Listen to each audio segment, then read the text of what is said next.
Hey, everybody, welcome to this edition again. So, this is all about the cybersecurity defense ecosystem and our mission to help the channel to improve their game so they could push back, on the cyber craziness we're living in. And of course, I got my three amigos here, Evgeniy, Nim, and Adam, joining us. And the first episode, Adam was a bit busy, so he's joining us now, and hopefully for all the other episodes moving forward. This episode, however, we're gonna talk about the elephant in the room, that RSA events and all these events in cybersecurity, and how maybe we should how it's evolving and how we should approach these events. Evgeny and Nim has attended the RSA this year, and Adam and I kind of stood it out for a little bit because we just want to see it from the sidelines for now. And so let's get some intakes. So Evgeny, you go first. What's your take on the So event? RSA is probably the biggest conference we have in North America. I think Dubai building something similar and they're growing very fast. But from a size and the amount of people on the vendor side and practitioners and executives coming is definitely the biggest one. It's almost impossible to get to speak at RSA, almost because I do have friends that spoke there. I've been submitting at RSA a number of years, so far no luck. But when you get the rejection letter, you see your submission was like 2,800. So you know how many people wanted to speak at RSA and from the prestige perspective. In the same time, even so RSA happening in Moscone Center in San Francisco, and we're talking about 40,000 people this year, 44,000 people came. There is a, a lot happening around RSA. And this became even more pronounced after the COVID, and everybody came back because it was dormant for 2, 3 years. We have now people blocking the entire streets and the Mm. people blocking the entire coffee shops and blocking the entire hotels. In some cases, Palo Alto last year blocked a hotel and did everything there. So there's definitely a conference inside a conference, and there's around the conference as well. I met several people that didn't join sessions that came there to visit and meet, but definitely a very central place to meet people, to learn, and to understand what's happening as well. And there's also competitions. And other activities that we're going to talk about them more. So Mm. maybe Yeah. Nima, I'll pass it to you, kind of on a Nim, high what was your level. impression? Evgeny hit the nail on the head. It's not one conference. It's like 100 mini conferences and one ginormous conference. Mm. The surrounding ecosystem around RSA, with all the, some of the vendors teaming up with a stronger together philosophy and renting out another conference center to have sessions on their line of expertise. Mm. Microsoft, for example, had the entire Palace Hotel in the Palace Conference Center and all their sessions in there. Um, I think the challenge that there has to be a strategy when you go to RSA. The strategy's got to be, why are you going? What do you want out of it? And relentless focus on your mission. Otherwise, the moment you get your pass, squirrel, you're Mm. completely distracted. You You're are running all bouncing. over the place, and your mission becomes diluted. So I think that would be the biggest challenge. After being there 3 times now and a long break before that, I've seen the conference in the last 3 years get significantly bigger. Um, and the recommendation would be to, really have a goal and focus on that. Because Evgeny said it, 45,000 people, 7,000 booths, 1,500 sessions. How do you know where you're gonna go? What are you gonna get out of it? Yeah. Now, It's how definitely do you see it important. all? And Adam, And you haven't been there for a while. First of all, why you stopped, and what's your thoughts on these giant conferences? Yeah, it's interesting. So I've gone 3 times. I've not spoken there yet. I've spoken at other conferences. We've had people from my first company speak on the floor at Black Hat. I think Black Hat DEF CON's another big one that we were liked. I liked I liked DEF CON a little more. I like sort of the more out of the way ones. And so there's some other smaller ones, but yeah, even the first time I went, I think it was like a long time ago, like '05. And then I went like 2, 3 years later and it was bigger. And then I went like 7 years later, 8 years later, and it was way bigger. So it's really kind of amazing to hear how big it's gotten. It's like, how big can it get? But it's also very interesting. And I totally agree with you, Nim. you should, regardless of what your agenda is, and you may have more than one person from your company there. So one person may, maybe it depends on your role too. If you're a buyer, what are you trying to buy from a product perspective? And so there's going to be, in any one category, there's probably going to be 10 or 15 or more, vendors there that do that. So, and then not to even talk about the sessions, there's a lot of good education beyond the vendor floor. So, totally agree with that. Adam, do you think this is like good for like people who buy and sell technology, or for people who consume it, like the end users? Who is the dominant player? Who is the dominant attendees? Is it the No, end customers? yeah, so there's a couple of categories. One is, these are, CISOs and engineers and people who are buying technology. Then there are people who are just trying to get educated, so they're going to the sessions. And then there's people who are trying to make deals. And then, of course, the vendors themselves who are trying to do a couple of things. I don't recommend it really for services companies. I don't think it's as valuable trying to get deals, except it's kind of funny. I recall a few times hearing from some of my partners who are in my area and they're geographically, and they're like, "Are you going to RSA?" And I'm like, and it was really funny that we would do these meetings out there. It was like, we have to fly across the country to meet, and so we are in our own neighborhood. But I don't know. So there is something about being out there amongst that sort of atmosphere. Mm. So So it's a different vibe for everybody. Overall, Evgeniy, did you get what you wanted to get from RSA? I'll answer this in a second, but I want to kind of emphasize the sides. So there's a conference called B-Side Conference, and B-Side's happening in every year, usually before a major conference happening. We have one in Toronto during Sector. There right now a sector called Black Hat. And Las Vegas, I think Las Vegas is probably the biggest one, and San Francisco maybe after. So the magnitude, B-Side's happening on Saturday and Sunday, right before the RSA. There is 2,500 people at B-Sides. So this is the B-Sides in San Francisco is the size of our biggest conference in Toronto, for example, just so you understand what's happening. And towards what Neem was saying, and Adam, I want to add a few things as well. If you're going to RSA and you don't have an agenda and you think that you'll come and say, ooh, I want to meet Neem right now. Ooh, I want to meet this CISO right now. Ooh, how about I found executive from this company? Forget about this. People calendars get booked days, weeks in advance, weeks probably. My calendar started at 7 a.m. and it ran until 5, 6. And then after 5, 6, you're going to different events where you continue talking to people, depending on your life. Some people going more partying, some people more continue on conversations. But it's from night till morning, you have something you do and you walk a lot. I think average is about 15,000, 20,000 steps a day. But you definitely will able to achieve and meet the people you need if you build the schedule in advance. Towards the questions I want to add to Adam is who is going there. So think about that. If you are a vendor, for example, this is of course the place for you to meet CISOs and executive, but it's also a place for you to meet other vendors if you do technical partnership. For executives, it's prime time, not just to go to collect swag. It's not just to go to learn about new vendors, but it's an amazing time for you to go to meet the product managers from a company you like. So I don't want to mention names, but let's say you like coffee from a particular brand, and the guys that actually responsible on the coffee flavor is going to be at RSA.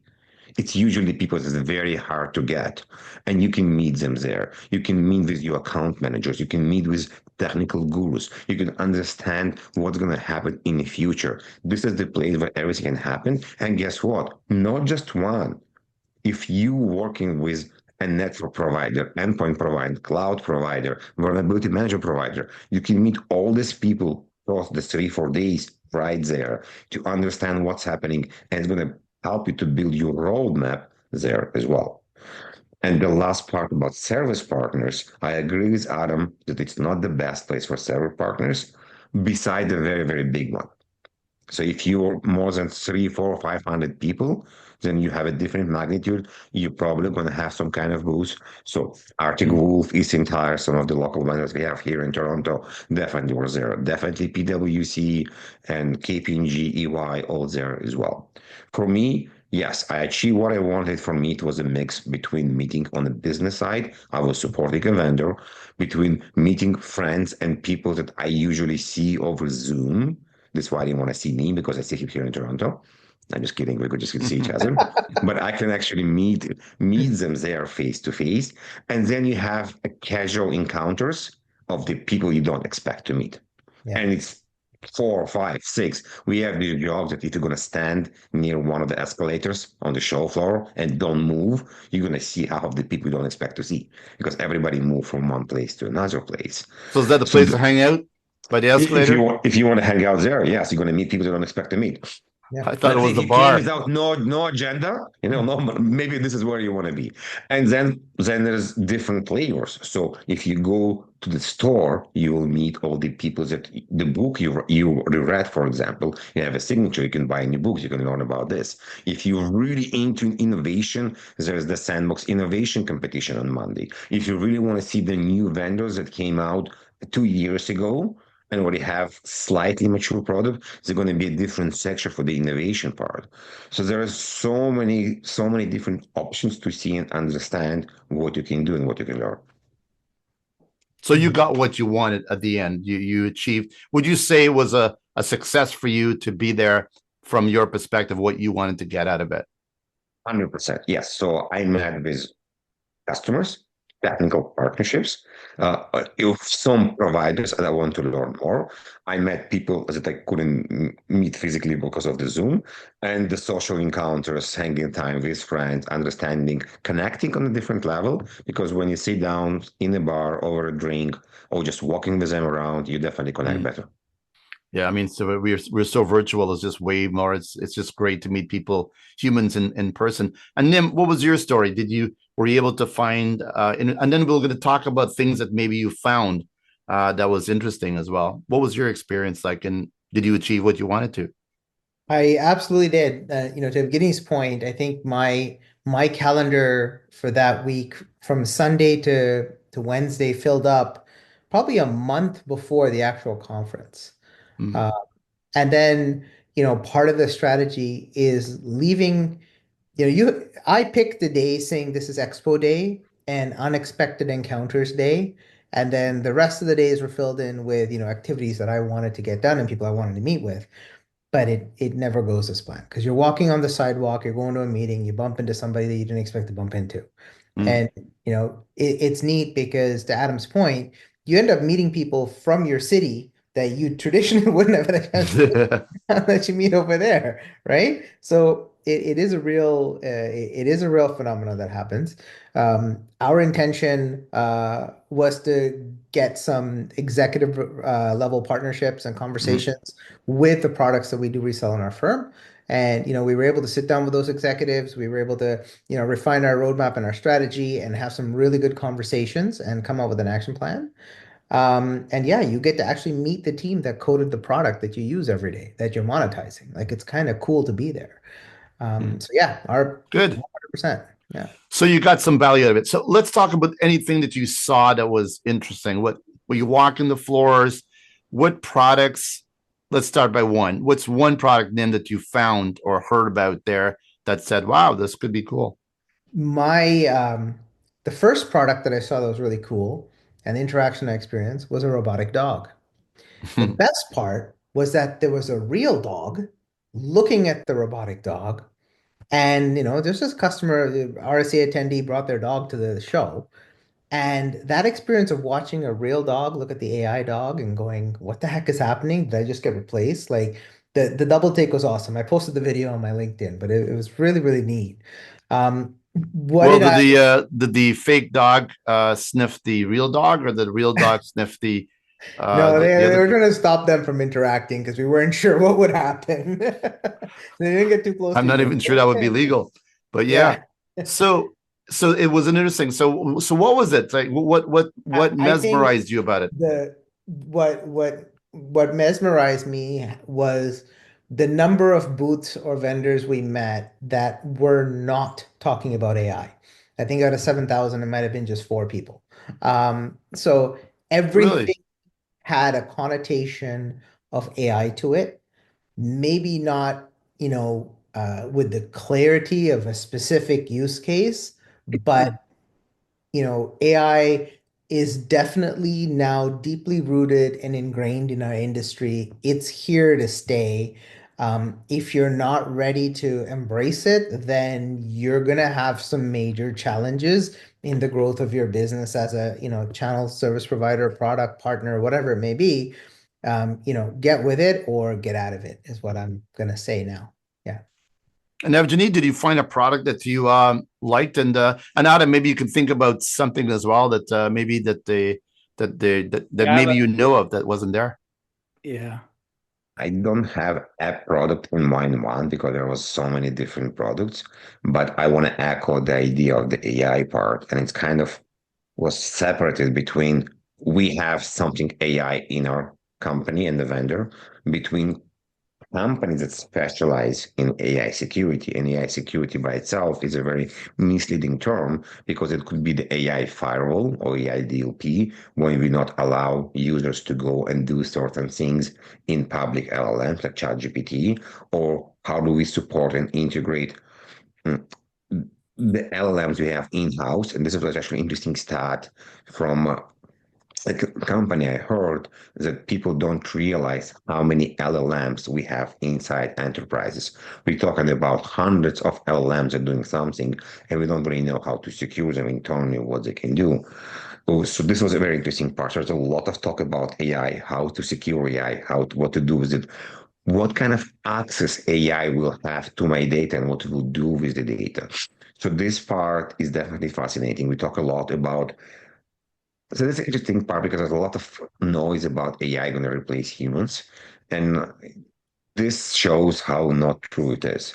AI will make the humans' job different, easier, but somebody will still need to manage and work with AI. So right now, if the tier one analyst in a SOC, the people that sit their shifts and doing a lot of work that kind of repeatable, AI will help them to do it quicker, faster, but they still in the way will need to do the QA and send But, it but, but to hold the on there, user. Evgeniy. Just Yes. recently we saw some brands, I don't want to call names out, but 500 people got laid off, and it came back to that, we can do that job with AI. I think some other companies laid off more employees because they can do more with AI, so they need less humans. So it does seem like there's This trimming this is happening. yeah, But this is there's the other things similar. going on too. It's Yeah, not this is just, similar not to just saying that. we had no robots. Now we have robots that can do some work in a factory, but now somebody need to maintain the robots. So it's going to be some thing that happening I can do with AI, but somebody need to direct and tell what to Mm. do with AI. So we need to move them up. And Adam would like to hear your opinion on this as well. Yeah, and there will be certain jobs, maybe maybe you don't need a tier one SOC analyst anymore. There will be certain, like a paralegal. I mean, I'd hate to be a paralegal right now. There are certain jobs, I'm sorry, that they're just not going to, those people are going to have to upskill. They're going to have to figure out something else. So there will be some, I don't want to call it casualties, but there will be some issues, job losses initially. But with regard to your comments about, people getting laid off, there are other economic headwinds that are going on. So it's not just AI. That's really, I think it's a combination. But I was going to ask Nim and Evgeny. So last time I was there, I was very struck by, first of all, there's so much hype, and there's so many vendors that do the same thing, and they all claim to have the greatest thing in the world.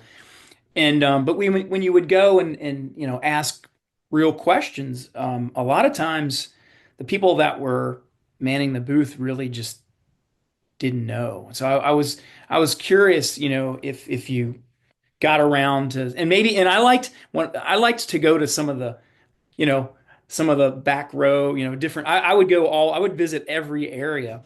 So I was just wondering if you got around to do some of that and ask some questions and sort of how that felt this year. Was it sort of a mix, or did you run into a lot of folks that didn't seem to really know how to answer the questions? All right, Mimi, you want to start? Or you want me to start? I can do a quick one on that. I found that the bigger the booth, the more diluted the message, and the fewer the actual SEs, system architects, or system engineers that were actually there. When I went to the smaller booths in the back row or in the startup hub, like you're speaking to the guy or the gal who knows what they're doing. Um, and that was sort of my experience. I talked to some of the people at the bigger booths, and they were hired workers. They were hired for that event to be there, right? And they got a quick crash course on what to say. And if the question got too hard, go call Bob or Jill, and Yeah. they'll do the demo. Yeah. Evgeny? Yep. So one, I wrote kind of an article about swag and boots like on last week. So I think you know what I'm talking about. Yep. Uh, for me and someone that did a bit of my own networking as well and my own conference, it was very painful to see when you come somewhere and the first question they ask you, can I scan you? I'm like, why do you want to scan me? Why are you not asking what I do? Why are you not asking why I'm here?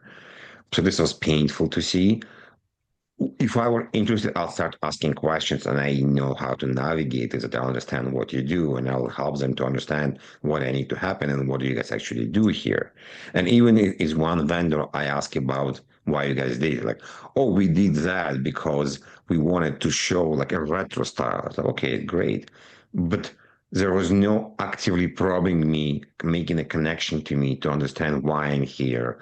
Am I trying to have a competitive relation about something? Do I trying to learn? Do I want to understand? There's a lot of things you can do, and I agree with Neem. The smaller the booth, the more intelligent are the people on the product. I'm talking about the product, not about the humanity part. And it's going to be hit and miss, depending on the company. I have few friends that work in the big companies, and I talk to them, and I know what they know what they're doing. I don't know about the other people. So definitely hard. I also know it's a challenge for some of the companies to get them up to speed. And in some cases, people pay a lot of money to be there. We're talking about starting from 30, 40,000 and then at the hotels, at the people. It is a very expensive conference in general. So you need to decide what people can or cannot do. And in a way, I think it's fine to have higher staff. And I think it's okay for them to tell, I'm not a subject matter expert, but please help me to understand who I can bring to help you. If they upfront with this, because yes, you need some people there, but they still need to be dangerous enough to understand who to call and when to call, so they will have to learn tiny about why they're there. Wouldn't it be cool to have that dog, like, ask the questions to the dog, and then the dog can respond because, you load it up with all the knowledge. Yeah, we may not parse there. You may have a different chatbot and you can just talk to a chatbot and not interact with the humans. I think we can get there. Yeah, there you go. Have your booth loaded with, robots. There was actually one company that has, no, there was dogs for Okta, but there was like baby goats for one company. I don't remember who it was. One company brought goats, and then another company brought puppies. Yeah. And then there was another company that was in the cloud that had a robotic dog. I mean, they had nothing to do with their business. It was just cute to have. But to one point that it did bug me was the how quickly somebody wanted to scan you. And they'd be holding a stress ball or a key tag or a t-shirt and like, I'm gonna scan you. And I block my QR code. I'm like, sorry, why are you scanning me? I don't want 3,000 emails at the end of this conference. This one lady actually took 10 minutes to explain that if she didn't go back with 3,000 scans, that was her KPI to come to the event. So oh my God, generate 3,000 leads. And I just said, but quantity. I'm not even a lead. Like, I'm not a buyer. I don't make buying decisions. And yeah, this is the KPI. This is a very bad KPI. That's the problem when these shows become so expensive. It becomes like a market.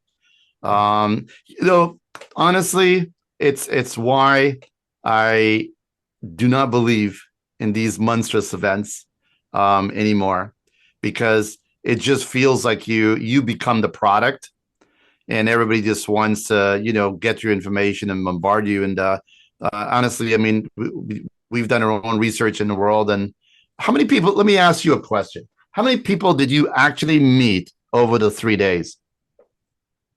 Numbers of people.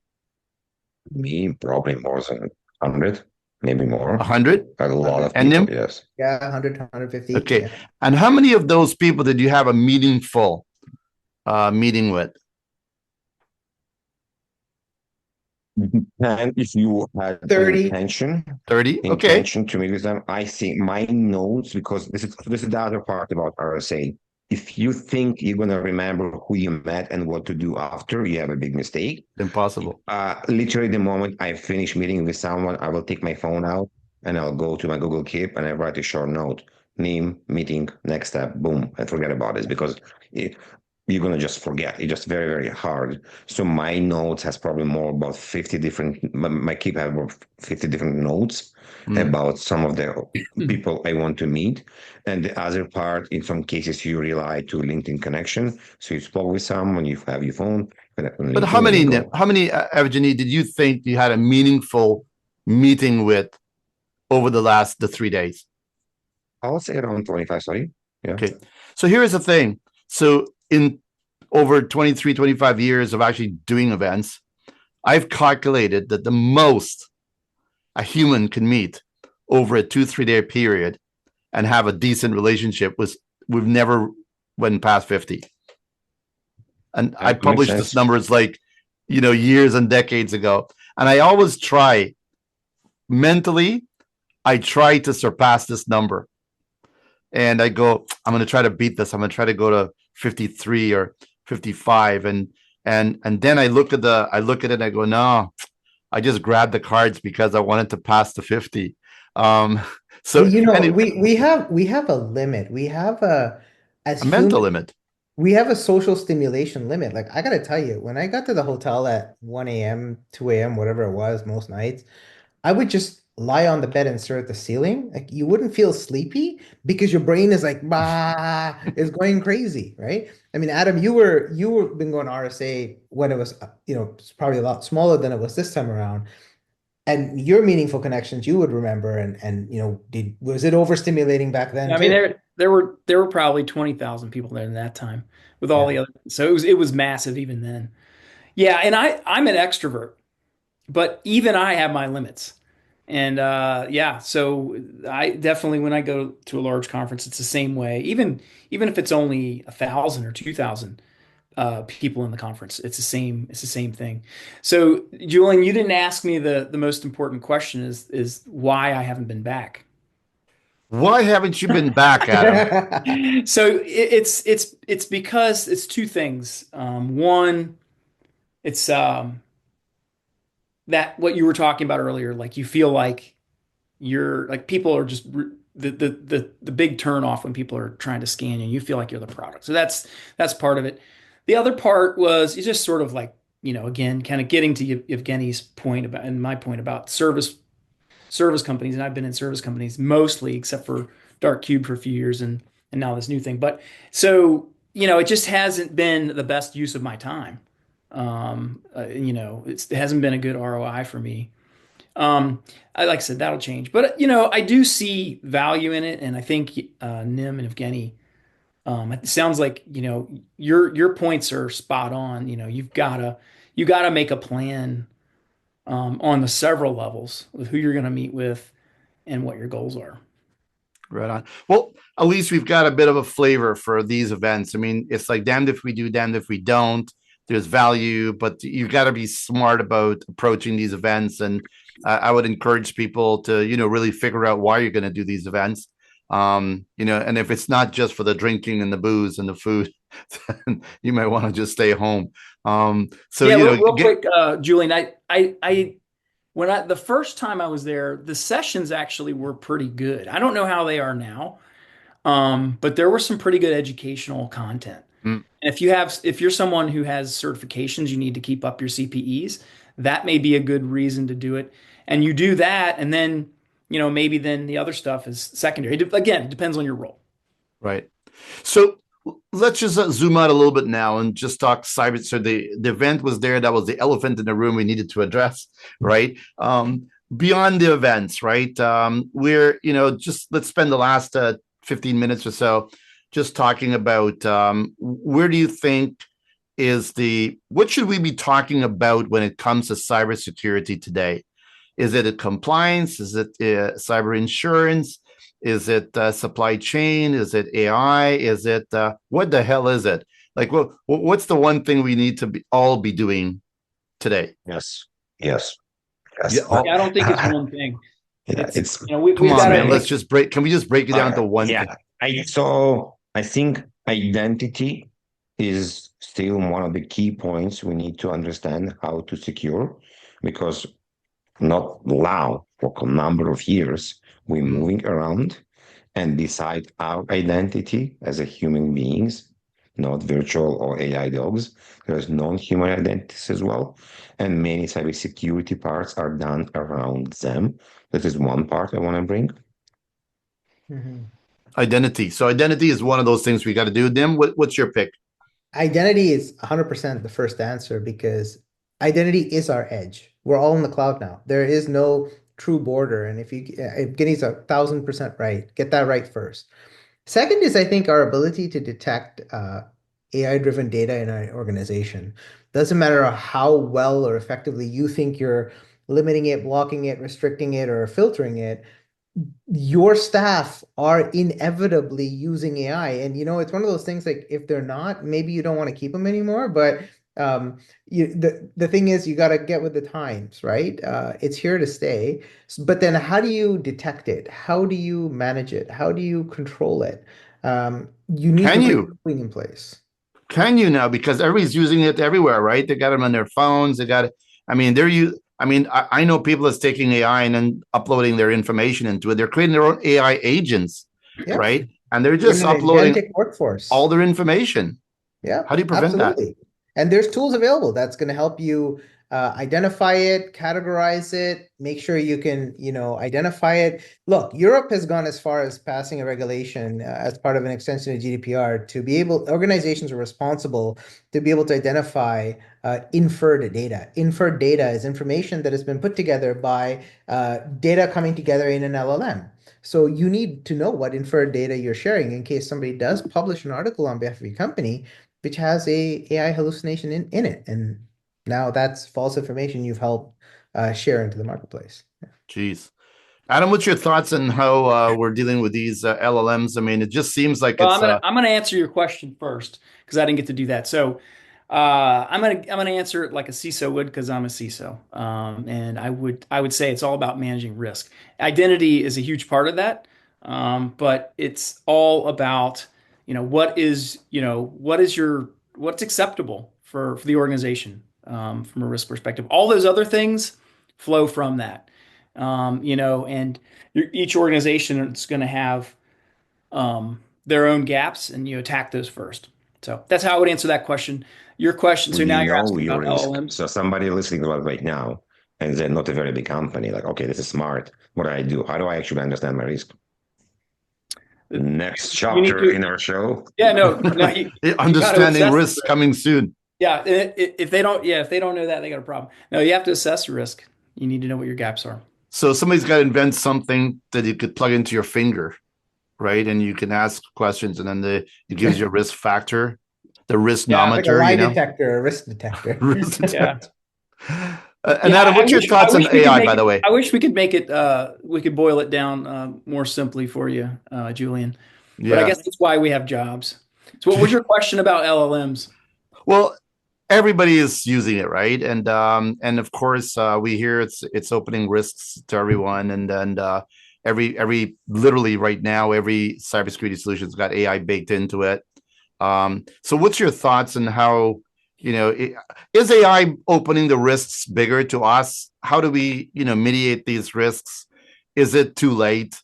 I mean, are we just is AI the new shadow IT Well, that there's is not definitely shadow? shadow. There's definitely There's a lot of a shadow. lack of. There's a lack of visibility, I think, in a lot of organizations Mm. as to what Gen AI and AI solutions employees are using. I don't think it's too late. I think it's definitely a double-edged sword, and the threat actors have been using it for a while now, especially in like social engineering and phishing type things. Um, but it's definitely not too late, and I think it's definitely an opportunity to actually tilt the balance a little bit in the defender's favor. It's been till, because the machine doesn't need a smoke break. And there's lots of things that we can do with AI, and it's not all about AI. You have to, like Evgeniy was saying, and even talking about agents, like you have to have people who know how to manage it and how to use it. But man, ChatGPT 5 is allowing you to, it'll help you create your own agent. Yeah, but is it doing the right work? No, And let's and then assume no. asking, so back to your question earlier, asking about security, there's so many considerations there, right? So are they, where are the LLMs? Are they training, the LLMs on your data? Is it, is you have privacy concerns? What are their privacy policies? We get asked this stuff all the time as a CISO to evaluate these solutions. First thing I do is look at their trust center. If they've got a good one and it's straightforward, then that's one leg up just to start. Okay. So we know identity is one of them things we gotta nail down for sure, right? And then we're seeing that AI is sort of everywhere, and then we don't really like. I don't even have a grasp, and I don't even know if companies have a grasp on what their employees are doing with AI today. I think a lot of companies, employees are using their information that they have, working every day, and they're somehow using AI to kind of come up with better presentations, better, communications. I'm pretty sure they're taking the information they're getting from clients and from their companies and trying to summarize it, et cetera, et cetera. So this is happening already. So in your best knowledge of what you know about how, the negative impacts of AI from a cyber perspective, what advice do you give people today how they should approach AI? So first thing is, they need to get visibility, who's using what. That can be done through several ways, right? So that can be done through agents like DNS filtering. That can be done through firewalls and other things like that. You can get the visibility there. The technologies exist to get the visibility and to enforce policy. That's number one. Okay. But number two, and then they need to have a policy. A lot of places don't even have a policy. So you need to have a policy. You need to see who's breaking it. Then you need to educate people on why we have the policy, and then start enforcing it. And then the other piece that is sort of, maybe it's not, it's sort of in parallel, is to, understand, okay, well, what AI solutions are we going to use? Is it going to be Copilot? Do we have our information locked down, right? So the famous thing about, somebody turned on Copilot and then somebody asked, what's the CEO's salary? And that wasn't public information because they weren't publicly traded. So you need to make sure that you're enforcing least privilege.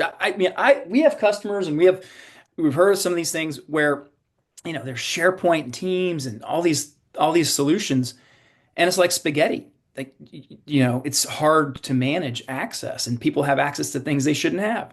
So when you turn on something like Copilot, for example, it makes it a lot easier to ask these questions and interrogate data and maybe see things that you didn't even know you had access to. So you got to clean that up too.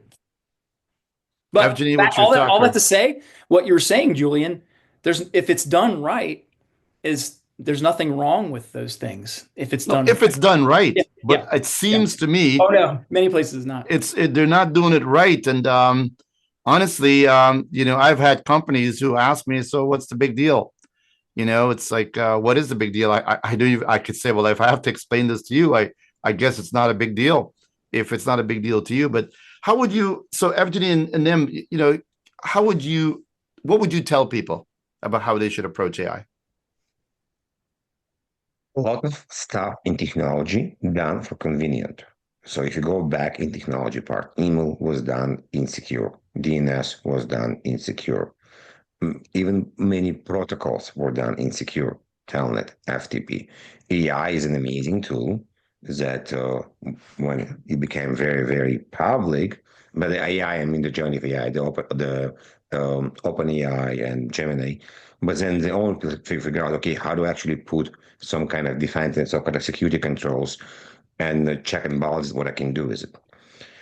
the way with our approach is understand, okay, let's separate our personal life and our work life and understand what is the information we can or cannot do. And one of the questions I'll ask people, okay, do you know when you upload a picture to Facebook, Facebook has the rights? Most people don't know about it.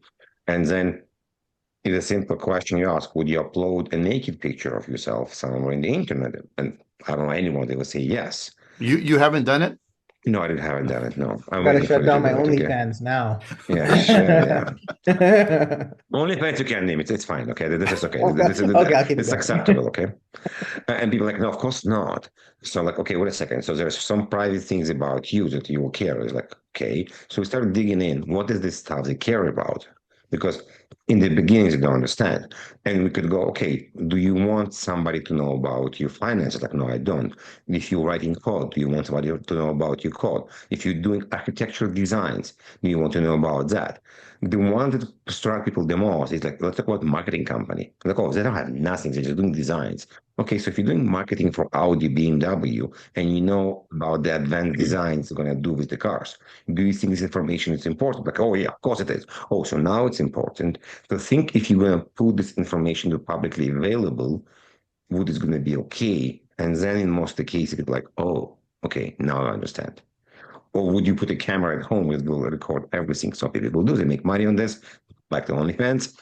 But this usually open up the references and the idea to the real life to understand, okay, there are certain things you can put there, certain things you want to be cautious about them. So let's say you're working on a document and you really want ChatGPT to understand what it is. So think about what's proprietary in this document, what's not. Maybe replace the proprietary information with some other words, and then put it in ChatGPT to help you refine the document, and then put back the information you need about your company name or some other information. So there's a way around it.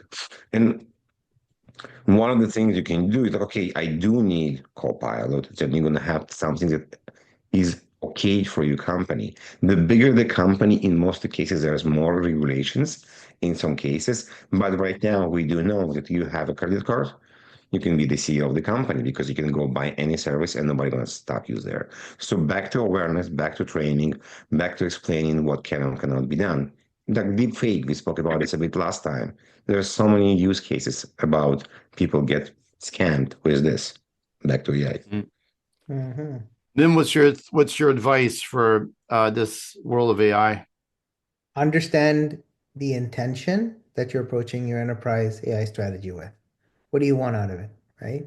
And that helps you define the data guardrail. So we've got tons of clients we're working on AI strategy and how they're going to use AI and fancy words like DSPM and DLP and all of that. They're all very important. They're all cool things, but it comes down to managing risk. And the definition, as Adam said earlier, if you're managing risk, what is your acceptable tolerance of risk? And that's measured against the output that you're willing to get out of AI. What's your purpose, right? And that should help define the right data guardrails, the right, parameters in which you want to allow the AI solution to be used, and get you the outcome you want. Like at the end of the day, you should be using it. What we're saying is use it responsibly and establish the guardrails for it. Start with making sure you have an organizational policy that clearly stipulates, just like when cell phones came out and everyone got a BlackBerry, all of a sudden we had to use we needed a mobile policy. Like, what can you use your phone for, right?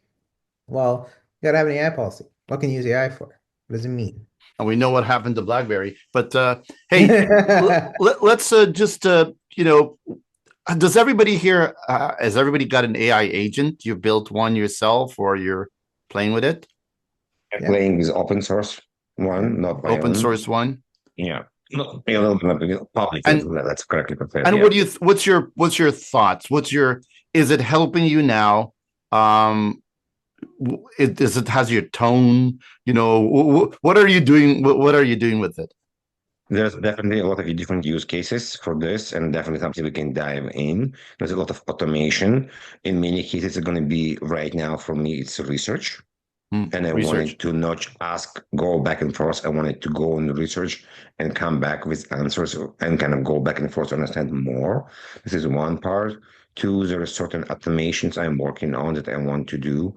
This could be find news, find information, find comments on LinkedIn, articles, but it's fine, summarize the information.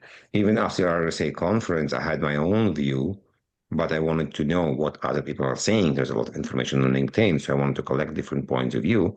So I asked to go. So I actually did several things. I went to different public LLMs, asked each of them to do research about what was new in RSA. Then I put all this information in Notebook LM, and I use all this. So I basically summarize from 3-4 sources the stuff I want more. Did in a you more find concise anything document. interesting?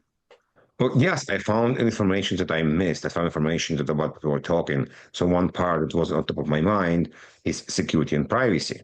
And we've been talking about this a lot, but there was evidence, people talking about how security and privacy collapsing more and more as one unit and not as separate units. Interesting. And Nim or Adam, I mean, maybe same question to you. Are you using it, and is it getting value for you? What do you, Adam? Yeah, it's definitely helping us do our jobs better. We're using multiple LLMs, and then of course we have this AI platform, SureStack, that has an AI assistant stack chat in it. So definitely heavily into it. Still doing some research. We're still trying on the services side, still trying to automate some things and do it in the best way. So we're not 100% there yet. And I think gets back to what Nim was saying earlier is, we also as companies and organizations have to start with the end in mind and like, what do we want out of it? And what are our requirements from a security perspective and other perspectives? And then we go from there. And so we usually have some low-hanging fruit for automation and things like that, like reporting and other things. That's where we started. And then are you using your AI to order food and book restaurants for you, and spending money? I won't let it spend money yet, but I will say that there is a misconception that the moment you adopt an AI agent, your life gets easier, like it does most of the work for you. We've been using a marketing AI agent for almost 90 days now. And the amount of work it's taking to get an AI marketing agent trained up to be an effective marketer is more work than onboarding a very qualified, talented, experienced human being with 10 years of marketing experience. It is definitely something we're learning from. The result, maybe that misconception was just mine, like, hey, let's get an agent. This will be cool. And we built this thing out. No, it's a lot of work. You have to keep tuning and refining and training and giving it perspectives. And I think the amount of effort we're putting into this is great, but if it was another human being, they probably would have been demonstrating value already. Nim, you need to talk to me about that. I could show you a few things that is eye-opening. So, I mean, AI right now, the show we just came from a few weeks ago, I actually had some MSPs and MSSPs in there, and I asked them, like, what are you using AI for, and how is it helping you? And some of these folks are already getting about 35% improvement in productivity. And I'm not talking about using the fancy agents, right? The Jarvis thing with Copilot, just some basic things, right? And it's allowing them to do it. We have another AI person that's talking about building your own agent, and the things that it's doing for that person. To me, it just seems, wow, are we there yet? And like, an employee can ask that agent about what to do, and that thing will respond in the way that the person's agent would normally respond. And it just seems to me that it just keeps getting better and better. So things are happening. I even saw a way where you can actually have an AI agent make calls on your behalf to anybody you want, and it sounds like a real human. And so, my goodness, I can teach an AI agent to make all my calls. I don't even know how far this thing gets and what all the other people in the dark rooms are doing with AI, but it just seems like there's a lot more things bubbling to the surface, and we're all using AI to some degree. I mean, research is quite phenomenal. You can go to a LinkedIn profile and see someone, but you can do more research in journalism, right? It's just like, it's incredible. As a matter of fact, I would say it's too much information, right? I don't need to know that much. I just want to have the basic things, but it goes deeper. For journalism, research, the ability to communicate and to refine messages and things like this, it just seems to be getting a bit better. So, I mean, let's put a bow in that one. I mean, the AI is ... to be continued forever. Next episode, we'll be talking about new things that AI is going to be doing. Wrapping this up and bringing it home for our cybersecurity channel audience, what do each of you want them to know about what you can do to help them move the needle up on their game? Who wants to go first? Adam? And Adam, yeah, we're going to be talking about your solution that you've been baking out. We're going to have another episode. We'll do that. But what are you doing for MSPs and MSSPs today? Yeah, so we're doing a lot of work with our partner MSPs for their customers and for their own infrastructure. So to raise the bar. So we're doing a lot of pen testing, a lot of C.CISO work, some compliance work, and some incident response and forensics work. And we've had really good success working closely with the MSPs, partnering with them, and the customers, really like it where we have joint customers.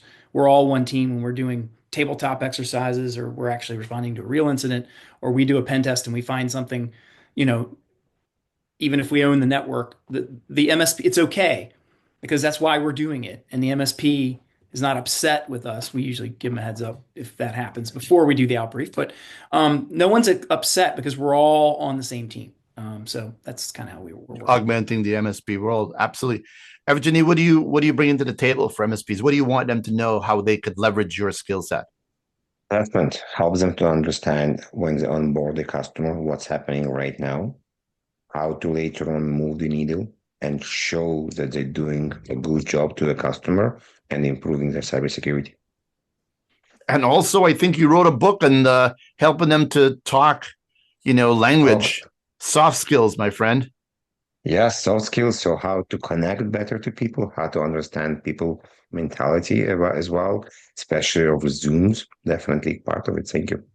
Absolutely. And then what are you doing to help these MSPs rock? When MSSPs are getting pressure from their customers to come up with an AI solution and an AI strategy, we have a fantastic P2P program working with partners to strengthen their go-to-market with a AI solution and help deliver that. I'm just the easiest part of this whole thing. I'm just bringing people like Evgeniy, Nim, and Adam to the community to help them. So the reality is this is a team sport. We all agree, right? Like, if you really believe you can do this by yourself, good luck with that. Boiling the ocean comes to mind. I don't think anybody can boil the ocean. Well, maybe the sun can at some point. I don't know. But we need to, it's a team sport. And the mission of CDE is to make sure that the channel community understands they're not alone. There are amazing experts out there, amazing tools, amazing everything. And it's complicated to find what you really need.